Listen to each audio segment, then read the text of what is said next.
Hip hip hip hip. চমৎকার অঞ্চলি আসলে উপভোগ করছে, কেন করবেন? আমি যে কথা বলেছিলাম, তুমি অবশ্য জেনেছো যে এর আগে মিস্টার আসাদুজ্জামান যিনি কিনা বলেছিলেন যে দীপু ভাই, আসলে আমার যে স্বপ্ন, আমার যে চেতনা, সেটি কিন্তু দেশকে নিয়ে। আমি কিন্তু অন্য কিছু ভাবছি না।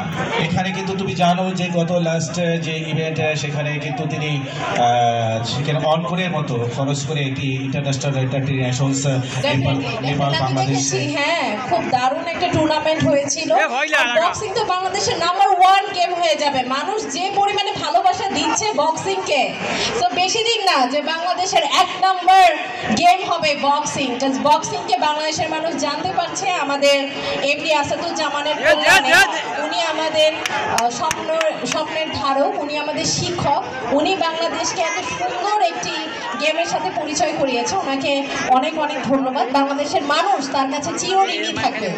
একটা সময় বাংলাদেশের মানুষ তাকে মনে করবে এবং তার কাছে ঋণী থাকবে যে তার কারণেই, তার কল্যাণেই বাংলাদেশে বক্সিং এসেছিল।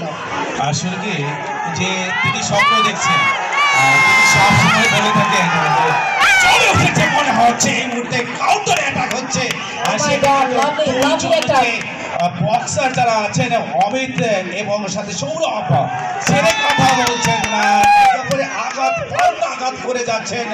আমরা কিন্তু দেখেছি মুষ্টিযুদ্ধ, কিন্তু সরাসরি কিন্তু অনেকেই আমাদের দেখার সৌভাগ্য হয়নি। সেটি কিন্তু এখন এই রবীন্দ্র সরোবর, সেই লেক পাড়ে, সেই ধানমন্ডিতে বসে কিন্তু আমরা উপভোগ করছি। Definitely.